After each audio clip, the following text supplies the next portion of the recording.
একজন বাদশাহ ছিলেন সুলতান মাহমুদ গজনবী রহমতুল্লাহ আলাহ। গজনবের বাদশাহ রাতের বেলা তাহাজ্জুদ পড়তে বের হয়েছি, 3 লোক হাঁটতেছে, মনে মনে কয় আমি একা তাহাজ্জুদ পড়ি না, আর তাহাজ্জুদ গুজারি আছে। আর তাহাজ্জুদ গুজারি কি? আর 4টা হইল সুর। 4টা হলো কি? এই 4টা একটা একটারে করি। আমরা শুধু চুরি করি না, এর একলাও চুরি করতে পারিছে। নাউজুবিল্লাহ কন্যা। সুরায় মনে করো দুনিয়ার সব সুর, ভালো মানুষ মনে করে দুনিয়ার সবাই ভালো। কথা হয় না ভাইরা আমার, খেয়াল করেন ভালো করে। তখন সুলতান মাহমুদ গজনবী কি ওই 4 চূড়া কয় তুমি কে? উনি বলেন তোমরা যা আমিও তা। তোমরা যা আমরা তা। উনি বুঝাইছে আমিও তাহাজ্জুদ পড়বো, তোমরাও তাহাজ্জুদ পড়বো। এরা করি এরই কো সুরবে, এরা বুঝছে যে আমরাও সুর, এ কইছে এও সুর। নাউজুবিল্লাহ কন্যা। উনি দেখেছে তোমরা যা আমিও তা। এরা কয় আমরাও সুর, এও সুর। হ্যাঁ, তখন তিনি বুঝতে পারলেন তারা চোরা।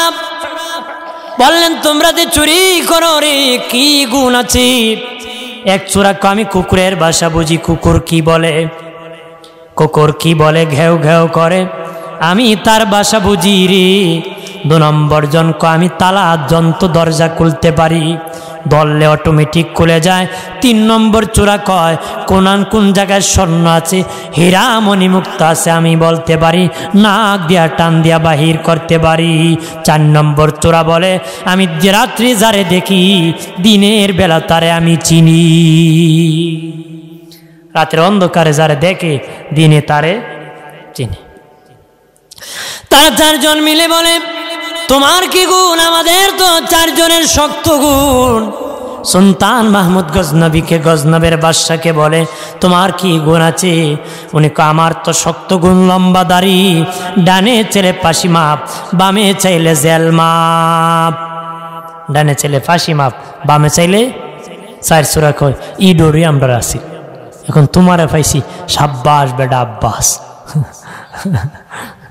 আর কোনো সন্দেহ নাই। এবার যেই জায়গায় মনে হয় চুরি করা যাইব, কারণ সাহস বাড়ছে, তুমি সাথে থাকলে জেল মাপ, ফাঁসি মাপ। সুলতান মাহমুদ গজনবী কয় কই চুরি করতে আসছে? কয় এত বড় শক্তিশালী লোক তোমারে পাইছি, আজকে সুলতান মাহমুদ গজনবীর বাড়ি চুরি করব। কার বাড়ি? বাদশার বাড়ি। যেহেতু জেল ফাঁসি মাপিব, আজকে বড় জায়গাত করবো, ছোট জায়গাত গেলা। সুলতান মাহমুদ গজনবী রহমতুল্লাহ আলাহ 4 চূড়াকে নিয়ে যখন গেইটে প্রবেশ করবেন, তখন ওনার বাড়ি কুকুর ঘেউ ঘেউ করে বলতেছে বাড়িতে যারা আছো সাবধান, বাড়ির মধ্যে বাদশার সাথে মেহমান ঢুকতেছে। কুত্তা তো ঠিকই কইছে, বাদশার সাথে 4 জন ঢুকতেছে, মেহমানই ঢুকবে। কুকুর কইতেছে সাবধান, বাড়িতে মেহমান ঢুকতেছে বাদশার সাথে। যে কুকুরের বাসা এক বুঝে, ভাবছিলাম মানুষের কারি তার ছিঁড়ে, এখনটি কুত্তারও তার ছিঁড়ে। কারণ আমরা 5 চূড়া ঢুকি, এক বাদশার সাথে মেহমান ঢুকছে। বাদশার সাথে কি? কুকুর আবার প্রভু ভক্ত বাবাজি, কুকুর প্রভু ভক্ত বাবাজি। আপনার বাড়ি কুকুর বাড়িতে আছে, রান্নার দিনে আপনি যদি মুখ এইভাবে বন্ধ করিয়া চাদর মুড়া দিয়ে বাড়ি প্রবেশ করেন, মালিককে কুকুর চিনে না বলে ঘেউ ঘেউ করে না? নে মনে করে মালিক কাপড় চোপড় বন্ধ করে গেছে, কুত্তার দিকে ঘেউ ঘেউ করে আওয়াজ করতেছে, তখন কি হবো? মালিকে কয় ধুর, কুত্তায় কণ্ঠন্য শুনে এটা আমার মালিক।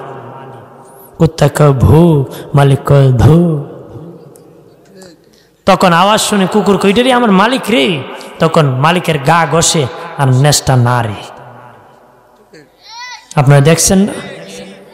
লেন্সনারে কি কয়? I am sorry. মানে কি কয়? আপনার বাড়ি খাই, আপনার বাড়ি তাকি, আর আপনার কই খেয়ে, এই জন্য আমার ভুল হয়েছে, মাফ করে দেন। দেখুন স্পিডে লারে I am sorry sorry sorry. বাবাজিরারে আমার, কুকুর মালিকের আন্ডারে, মালিকের সাথে বেয়াদবি করার কারণে সাথে সাথে ক্ষমা চাইতেছে, গা ঘষে তার মাপ নিতেছে, চেষ্টা করতেছে। দুনিয়া পাপ করে ভরায় ফেলছে রে, আল্লাহর কাছে সরি বলতে রাজি না রে। দুনিয়া আকাম করে বড়াইছে, কিন্তু আল্লাহরে কয় না। আল্লাহর জমিনে খায়, আল্লাহর জমিনে তাকে মাপ চাইতে রাজি অথচ কুকুরে মালিকের কাছে মাপ চায়, কিন্তু আমরা যার গোলাম মালিকের কাছে মাপ চাইতে চায়। ভাইরা আমার খেয়াল করে ভালো করে, যে লোক দরজা খুলতে পারে সে দরজা খুলে ফেললো, যে লোক গান নাক টান দিয়ে স্বর্ণ হীরামণি মুক্তা যেখানে আছে টাকা পয়সা বাহির করে ফেলছে। 5 জন মিলিয়া 5টা গাটুরি বানছে সুলতান মাহমুদ গজনবীরও একটা। তারা 5 জন মিলে বাবা ডাকাতি করছে। গাটুরি বাদিয়া একজন আর একজনে কয়, জীবনে বাদশার বাড়ি আসি নাই, বাদশার বাড়ি বিছানা বড় আরামদায়ক রে, কিছুক্ষণ আমরা ঘুমাবো, কিছুক্ষণ আমরা ঘুমাবো, যেহেতু সাথে লোক আছে, জেল মাপ ফাঁসি মাপ ধরা পড়লে ফরসি আজকে ঘুমাইলি। যখন ঘুমায় পড়েছে মুয়াজ্জিন মসজিদে আজান দিয়ে দিছি, সুলতান মাহমুদ গজনবী রহমতুল্লাহ আলাইহি বাহির দিকে দরজা বন্ধ করে মসজিদে চলে গেছে। নামাজ পড়ে বিচারকের চেয়ারে সুলতান মাহমুদ গজনবী রহমতুল্লাহ আলাইহি বসে গেলেন আর বললেন, আমার ঘরের মধ্যে 4টা চোরা ধরা পড়েছে, তাকে ধরিয়া তোমরা বিচারের কাঠগড়ায় দাঁড় করায় দাও। কোন কাঠগড়ায়? বিচারের কাঠগড়ায়। সবাই ধরিয়া রে প্রাণের বাবাজি ধরিয়া নিয়াম 4 চোরাকে বিচারের কাঠগড়ায় যখন দাঁড় করাই দিছি, 3 চোরা কামতেছে, 1 চোরা হাসতেছে। 3 চোরা হাওমাও করে কাঁদি, 1 চোরা মুস্কি মুস্কি হাসতেছে। বলে, তুমি হাসি কেন রে? আমি হলাম ওই চোরা যারা রাত্রে যারে দেখি দিনে তারে চিনি। বাসাইটা ঠিক না, রাতের বেলা আমাদের সাথে চুরি করলা, এখন বুঝি আপনি বিচারক। এটা কোনো দিন হতে পারে না। আমরা যে অপরাধের অপরাধী, আপনিও সেই অপরাধের অপরাধী। কথা হয় না? বলতেছে একসাথে 5 জন চুরি করলাম, আপনি এখন বিচারক, আমরা আসামি, এটা হতে পারে? সুলতান মাহমুদ গজনবী বলেন, যাও যাও, তাদেরকে ক্ষমা করা হলো। কি জন্য জানুনি রে? বাদশার বাড়ি চুরি করার পরে তোদেরকে মাফ করা হলো, কেন জানুনি? কি জন্য? কারণ রাতের বেলা কিছুক্ষণের জন্য বাদশার সাথে তোদের বন্ধুত্ব হয়েছিল, কিছুক্ষণের জন্য বাদশার সাথে তোদের বন্ধুত্ব হয়েছিল, এই জন্য বাদশার বাড়ি চুরি করার অপরাধ তোদেরকে ক্ষমা করে দেওয়া হলো। 4 চোরা আরো বিশাল করে কান্নাকাটি করে বাদশারি দুনিয়ার বাদশার সাথে কিছুক্ষণ জন্য যদি একটু ভালো সম্পর্ক থাকার কারণে যদি বাদশার বাড়ি চুরি করে ক্ষমা পেতে পারি রে, আমার আল্লাহর সাথে যদি ভালোবাসার সম্পর্ক লাগাতে পারি, আমাদের তো জীবনের গুনাহ খাতা মাফ হয়ে যাবে। আরে দুনিয়ার বাদশার বাড়ি চুরি করিয়াম আর রাতের বেলা কিছু সম্পর্ক থাকার কারণে অপরাধ যদি ক্ষমা পেতে পারি, জিন্দেগি আল্লাহর সাথে সম্পর্ক লাগালে জীবনের সব গুনাহ মাফ হয়ে যাবে। আল্লাহর সাথে সম্পর্ক লাগাও, আল্লাহর যা আছে তোমার জন্য হয়ে যাবে। আল্লাহ বলেন নাই, এই ক্ষেত আমার, এই তোর শার্ট আমার, তোর পাঞ্জাবি আমার, তোর গঞ্জি আমার, তোর যে ঘর আছে এটা আমার বলি না, আমি বলি এটা আমার বাড়ি, এটা আমার জমিন, এটা আমার পাঞ্জাবি। আল্লাহকে আমি বলি না এটা আমার। কারণ বাবা বাজার থেকে পাঞ্জাবি ছেলের জন্য কিনে নিয়েছে, জিজ্ঞাসা করেন যদি চাচা এই পাঞ্জাবি কার গো, বলবে আমার ছেলের। অথচ বাবা টাকা দিয়েছি, খরিদ করেছে নিজের টাকা দিয়া। বাবা বলে না এই পাঞ্জাবিটা তার, যদিও দিয়েছে সে টাকা, সে মালিক, কিন্তু সে বলে না। কেন বলে না? কারণ ছেলেটা হলো তার। কথা বলেন না। এই পাঞ্জাবি কার? আমার ছেলের, কারণ ছেলেটা তার। আল্লাহ বলে আমি বলি না এই জমিন আমার, তোর ঘর আমার বলি না, তুই বল তোর ঘর, কারণ তুই বান্দাটা হইলে আমার। সুবহানাল্লাহ বলি না, তুই বান্দা আমার, এই জন্য আমি কই না এইটা আমার, তুই আমার গোলাম হবে, আমার সব তোর গোলাম হয়ে যাবে। সুবহানাল্লাহ বলে না। খলিফা হারুন রশিদের উপর তহমত ছিল, উনি দাসীরে বড় আদর করে। দাসীরে কি করে? আদর করে। উনি লটারি দিছিল, এক জায়গায় হীরা রাখছে, মণিমুক্তা রাখছে, স্বর্ণ রাখছে, টাকার তলি রাখছে। কইছে সবারে ডাকছে যারা তহমত দিছে, দাসীরও রাখছে। কইছে আমি 1 2 3 কইমু, যে যেটা ধরবা সে সেটার মালিক হয়ে যাবা। আমরা হইলে করলেন আমি এমনি ধরবো, কথা হয় না। মানে ফেলেন এক কাবলা নিয়ে ফার্স্টটা নিতে পারবো। উনি বলতেছে যে যেটা ধরবা সে সেটার মালিক হবা। 1 2 3 কইছে, দাসীও পাশে বসা, কিছু না ধরে বাদশার কাপড়ও ধরে বসে রয়েছে। এমনি কাপড় ধরে কি বাদশার কাপড় ধরে বসে রয়েছে। বাদশা ডেকে বলে দাসী রে, রে দাসী, তোমার পাশে স্বর্ণের পেয়ালা ছিল রে, তুমি কেন সেটা ধরলা না? এটার মালিক তুমি হয়ে যেতাম। বাদশাহ আপনি বলেছেন যে যেটায় ধরবে সে সেটার মালিক হয়ে যাবা, আমার তো এগুলা দরকার না, আমি আপনাকে ধরেছি, আপনার সব আমার হয়ে যাবে। আপনি যদি আমার হয়ে যান আমার জন্য, আপনার সব তো আমার জন্য হয়ে যাবে। কথা বলেন না? এই স্বর্ণেরটাতে আমার ধৈর্য লাভ কি? আমরা গিয়ে ধরে অমুক বাইসাবরে তমুক বাইসাবরে, আল্লাহ তোমার জন্য হইলে সব বাইসাব তোমার লেগে হয়ে যাবে। আমরা গিয়া সামসামি করে গোলামি করে আল্লাহর গোলাম হওয়া লাগবো কি না? আমার বানের বাবাজি নানি, ও বাবাজি, আল্লাহর গোলাম হোক, সব তোমার গোলাম হয়ে যাবি। কবরে যখন রাখা হবে মাটি চাপা মারবি, চাপা মারবি রে। আল্লাহর কসম কে বলতে পারি ওই মাটিও একজনের গোলাম, তিনি হলেন আমার আল্লাহ।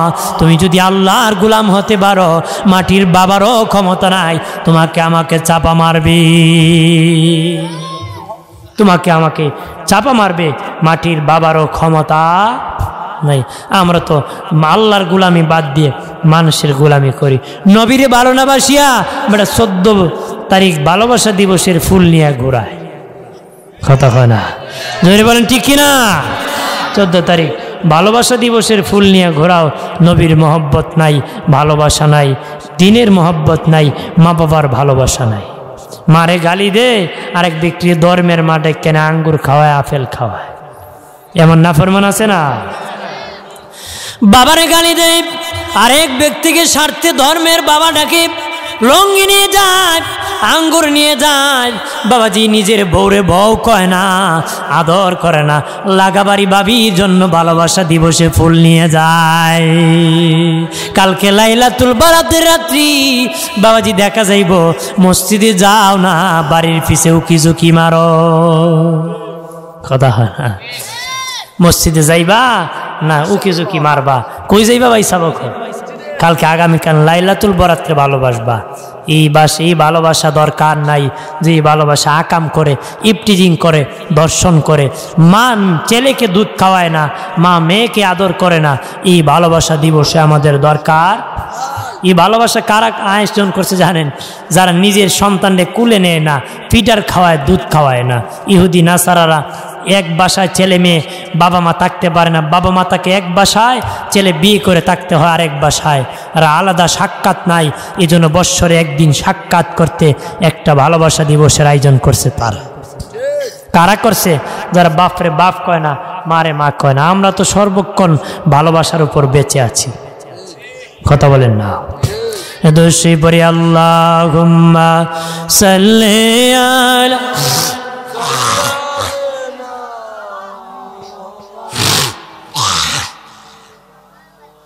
ওয়ালা আলি।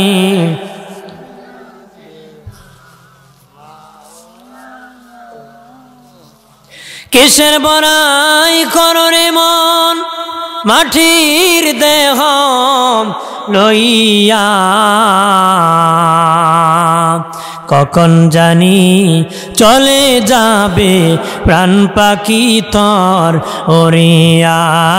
আল্লাহুম্মা মারহাবা।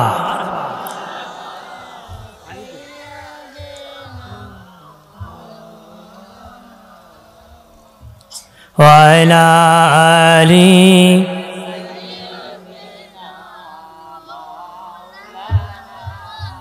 দূরত পড়তে কি আপনার ভালো লাগে না? ভালো লাগেনি? মহব্বতে পড়বেন। আমরা সমাজে কিছু লোক আছে দূরত পড়তে রাজি না, কথা হয় না? আছে না? নে আমি কই ছাগল যেমন পানিত নামতে রাজি না, দূরত পড়তে রাজি না। ছাগল পানিত নামেনি, আসমানে মেঘ দেখলে ভা ভা করে দুনিয়া ব্যাঙ্গেলায়। আপনি দেখছেন ছাগলওয়ালা, ছাগলের মালিক পানিত নামাইতে ছাগল কি করে? সামনের দুই ট্যাং যেমন কুটি মারে, জীবন মরণ খেলা। মালিক পানির দিয়ে টানে, এর সামনে দুই ট্যাং দিয়ে আমি নিজে দেখছি তো, কুটি এমনি মারছে কি শক্ত করে ধরছে। মালিক পানির দিয়ে টানতে টানতে রশি সিরা দেয় বুর, পিছনে ছাগল মারে দৌড়। তা আমরা সমাজে কিছু লোক আছে দূর দেখলে ছাগলের মতন মারে দৌড়।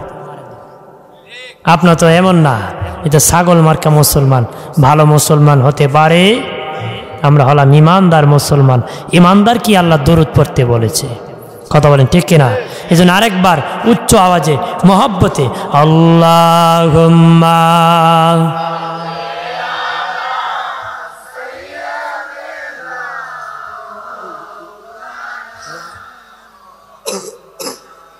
ওয়ালা আলি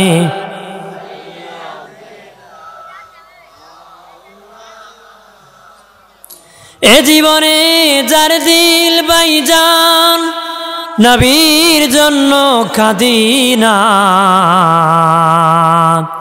রোজা সরেই বাইজান তারা নবীজির দেখা পাবে না। আল্লাহুম্মা, আর কয়েক মিনিট।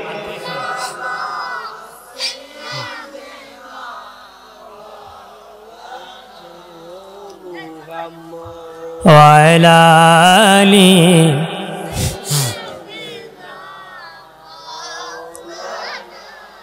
আমার বানে দুস্থ বুজুর্গরা খেয়াল করেন, ও প্রাণের বাবাজি, নবীর ভালোবাসা অন্তরে থাকতে হবে রে। আর 14 ফেব্রুয়ারির ভালোবাসা মুসলমানের দরকার নাই। আমাদের তো সারা জীবনটা ভালোবাসার উপর। ছেলে মাকে ভালোবাসে, মা ছেলেকে ভালোবাসে, মেয়ে মাকে ভালোবাসে, মা মেয়েকে ভালোবাসে, বাবা ছেলেকে ভালোবাসে, ছেলে বাবাকে ভালোবাসে, ভাই ভাইকে ভালোবাসে, ভাই বোনকে ভালোবাসে, বোন ভাইকে ভালোবাসে, মুসলমান মুসলমানকে ভালোবাসে, বিবি স্বামীকে ভালোবাসে রে, স্বামী বিবিকে ভালোবাসে। এটার নাম ভালোবাসা। ডেট নির্ধারণ করে কোনো ভালোবাসা নাই। আমার জীবনের শুরু থেকে শেষ পর্যন্ত শুধু ভালোবাসা রে। ভালোবাসার কারণে রে ও বাবাজি, সাহাবীরা জীবন দিয়ে দিয়েছে, বাড়ি বিক্রি করে দিয়েছে রে। ভালোবাসার কারণে তোমরা আগামীকাল রাতটা আল্লাহ রাস্তায় কাটাই দিবা, সারা রাত গোলামি করবা। সাহাবীরা শুধু রাত কাটায় নাই, বাড়ি ঘর বিক্রি করে দিয়েছে, জীবন দিয়ে দিছে। নবী জিহাদের কথা বলেছে। ছেলে কো বাবা হুজুর আমিও জিহাদে যাব, বাবা কো আমি জিহাদে যাব, ছেলে কো আমিও জিহাদে যাব, ছেলে কো বাবা কো আমিও যাব। এবার নবী বলেন দুজন যাওয়া যাবে না, একজন যেতে হবে। তখন বাবা ছেলেরে বুঝায়, ছেলে বাবারে বুঝায়, কেউ কাউকে বুঝাইতে পারে না। সবাই কো আমি জান্নাতে চলে যাব, শহীদ হয়ে যাব। নবী নূরের চেহারা দেখে জীবন দেওয়ার জন্য পাগল হয়ে গেছি। সুবহানাল্লাহ বলেন না?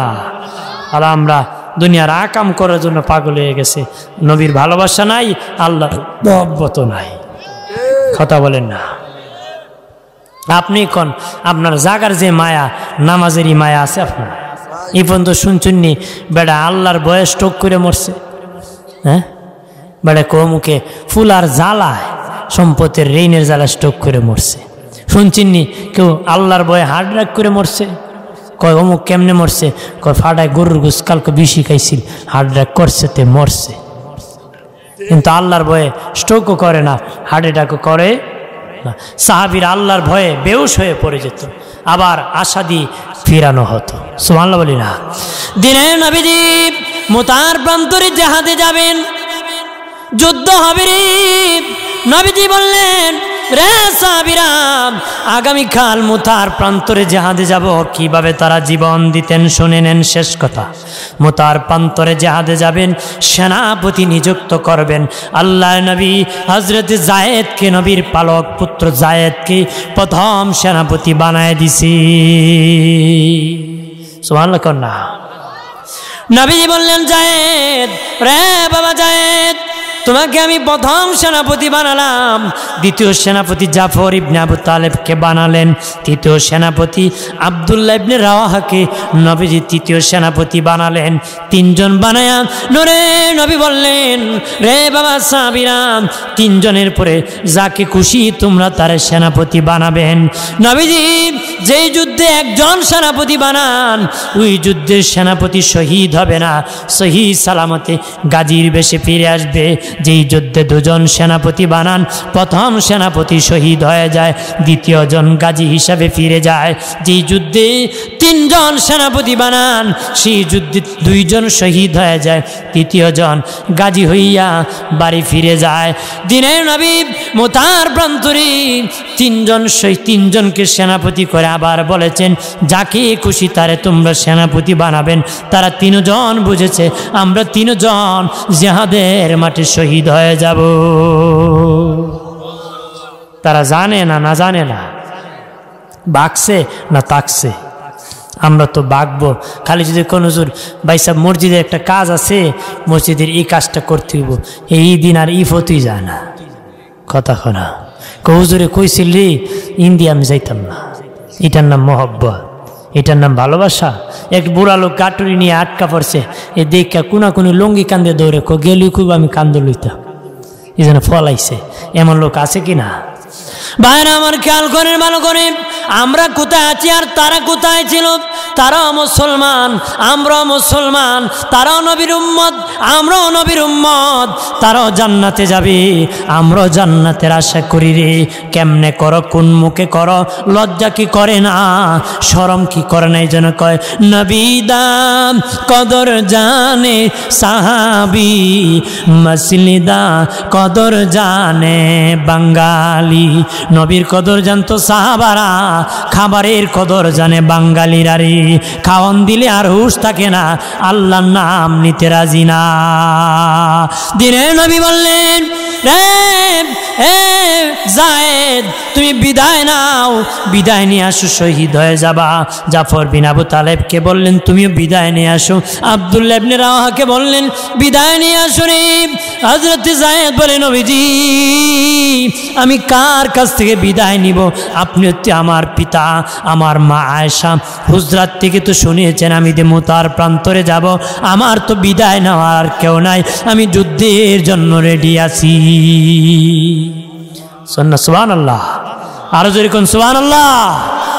আপনার ছেলের যদি কোন বাবা যুদ্ধ করা লাগবো ইসলামের পক্ষে, শিওর তুমি শহীদ হবা, এটা কিন্তু শিওরই দেওয়া যে জায়েদ শহীদ হইব। জায়েদ কি শহীদ হইব। যদি কোন বাবা তুমি শহীদ হয়ে যাবা, জিহাদের মাঠে যাইবা, যাইব নি? এ খুব যদি বাপে জোর করে খুব আচ্ছা যাই মনে, একদিন রাইতে সিডাঙ্গের মেইলে বাগিয়ে যাবে, কথা হয় না, বাগবো কি না? এ তুমি শহীদ 14 গোষ্ঠী না, আমি তোমারই শহীদ নাই, কথা হয় না। হযরত যায়েদ বলে, নবীজি ও মায়ের নবী, আমি কার কাছ থেকে বিদায় নিব গো? আপনি তো আমার বাবা, আমার আম্মা আয়েশা তো হুজরাত থেকে শুনেছেন, আমি তো এখানে থেকে গেলাম। জাফর বিন আবু তালেব বাড়িতে গেছে, শুনি বিবি ঘরের মধ্যে আছে। বিবি রে বিবি, বিদায় দে গো বিবি, আমি মুতার প্রান্তরে শহীদ হয়ে যাব, আমাকে বিদায় দাও, আমার দেখা হবে না রে। জাফর বিন আবু তালেবের বিবি কয় দাঁড়াও। জাফর দাঁড়ায় না, ছেলেরা পিছনে আব্বা আব্বা বলে কাঁদতেছে, ডাকতেছে। জাফর বিন আবু তালেব পিছনের দিকে আরেকবারও তাকায় নাই। ও নবী আমার জন্য অপেক্ষা করতেছি।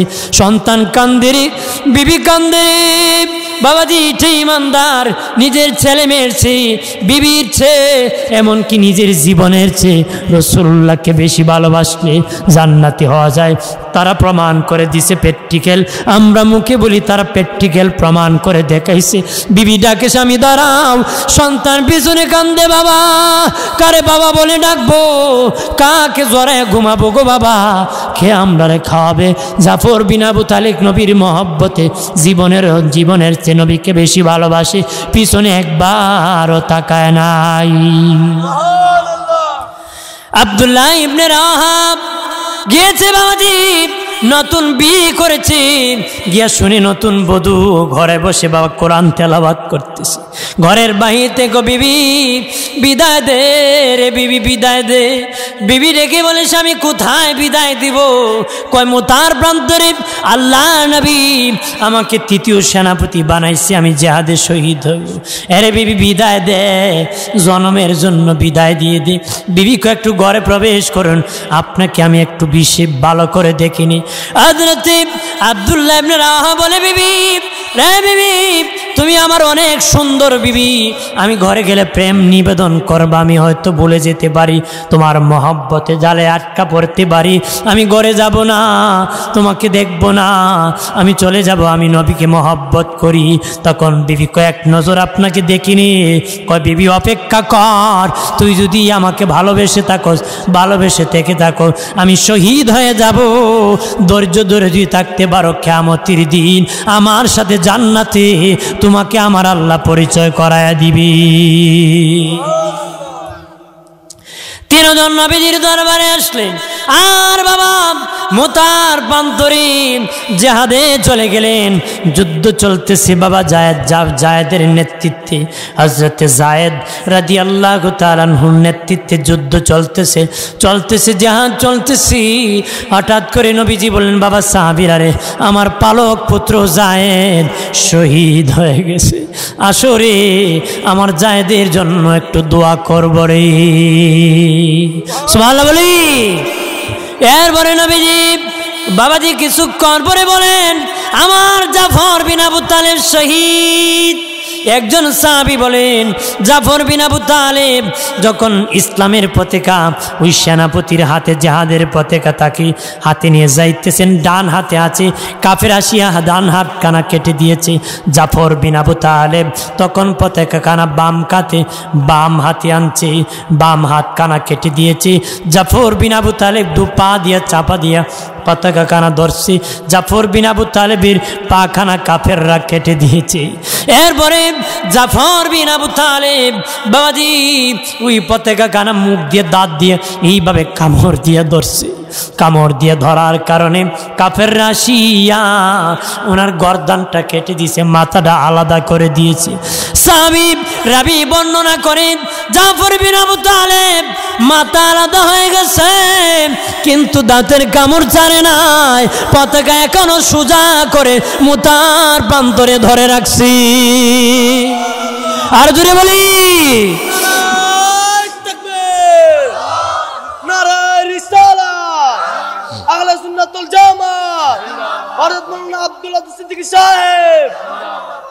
কামড় মেরে ধরে রাখছে। শহীদরা জিন্দা, কথা হয় না, শহীদরা জিন্দা। আল্লাহ তাদেরকে মাইয়িত বলতে নিষেধ করেছে। আল্লাহ বলেন তারা জিন্দা, আমি তাদেরকে রিজিক দিই, আমি খাওয়াই। জাফর বিন আবু তালেব দাঁত দিয়া কামড় মেরে ইসলামের পতাকা ধরে রাখছি বাবাজি। তখন আব্দুল্লাহ ইবনে রাওয়াহা খবর পেয়েছি জাফর বিন আবু তালেব শহীদ হয়ে গেছে।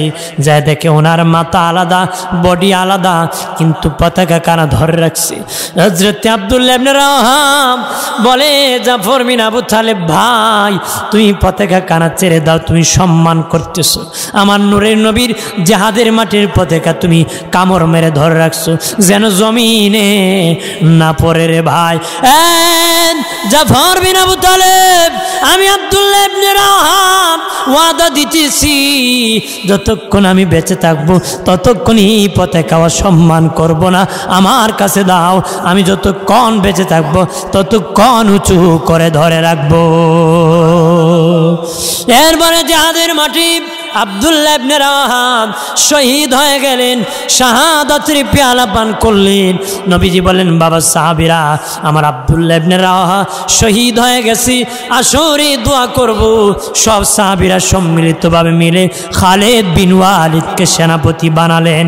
খালেদ বিন ওয়ালিদ এত বড় বীর সেনাপতি ছিলেন বাবা।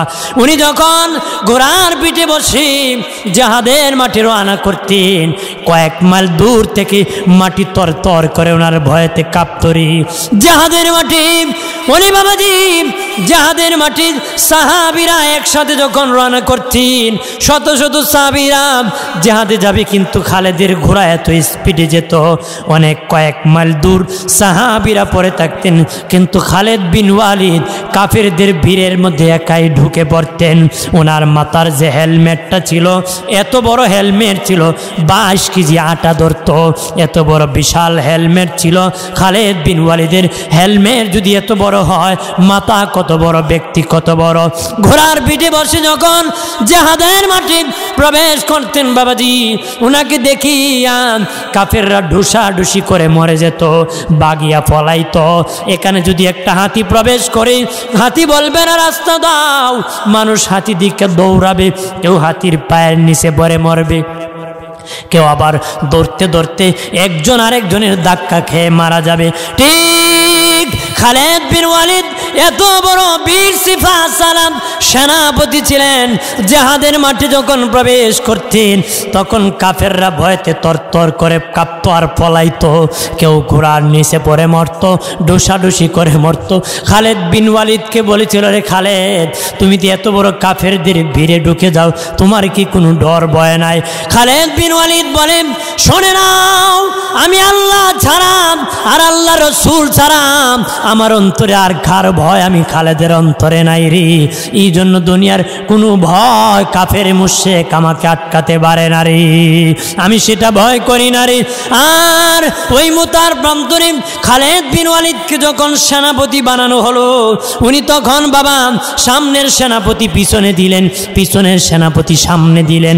কাফেররা ভাবলো মনে হয় মদিনার থেকে আরো নতুন সৈন্য আসতেছি, তখন ভয়েতে মুতার প্রান্ত থেকে কাফেররা পলালো, ইসলামের মুসলমানের বিজয় এসে গেল। আরো জোরে বলি, রে প্রাণের বাবাজি শহীদ, নিজের শাহাদাতের তামান্না করবাম, নবীর জন্য জীবন দিব, ইসলামের জন্য জীবন দিব। যদি দিতে পারো তোর কবরে মুনকার নাকি আসবে না, ময়দানে হাসুরি হিসাব হবে না, হাসরের ময়দানে আল্লাহ ভয়ঙ্কর তর তর করে যখন কাঁপাবেন, নবীগণ কাঁপবেন, কিন্তু কিছু লোক কবর থেকে উঠে স্বাভাবিক জান্নাতের দিকে দৌড় মারবে রে, দৌড় মারবে। আল্লাহ বললেন, তোরা কারা রে, যেখানে নবীরা কাঁপতেছে তোরা ভয় করস না, সোজা জান্নাত। তারা বলবো, শহীদ, ও আল্লাহ তোমার জন্য শহীদ হয়ে গেছি, এই জন্য আমরা জান্নাতের দিকে যাওয়া শুরু করছি। তখন আমার আল্লাহ বলবেন, তোমরা যে শহীদ, প্রমাণ কি? কিতাবে এসেছে শহীদদেরকে যে কাপড়ে এই কাপড় সহ দাফন করার বিধান। তখন তারা তাদের এই শাহাদাতের রক্তের কাপড় আল্লাহকে নাড়া দিবে আর দেখাবে, বলবে দেখেন আমরা শহীদ। কিতাবে এসেছে তারা যখন নাড়া দিবি, তাজা তাজা রক্ত তাদের কাপড় থেকে পড়তে দেরি হবে না। আল্লাহ বলবেন, যাও তোরা জান্নাতের মেহমান হও। জান্নাত হয়ে গেল তো হবে না, আরো কিছু চাও, চাইলে আমি আল্লাহ দিতে দিব রে। তোরা যা চাবি তা দিব। তারা বলবে, আল্লাহ আমরা যেটা চাবো সেটা আপনি দিতে পারবেন না। আল্লাহ বলবেন, কেমন কথা আমি দিতে পারবো না? আল্লাহ আমরা চাই পৃথিবীতে আবার যাই, আবার শহীদ হই, আবার জিন্দা হই, আবার শহীদ হই, আবার জিন্দা হই। শহীদে এত মজা লাগছে গো আল্লাহ, মনে হয় এরকম শহীদ হতে থাকি। একটু চিল্লায় বলি আল্লাহু আকবার। আমার প্রাণের মাওলা রে, কোথায় গেলে পাবো তোমারে?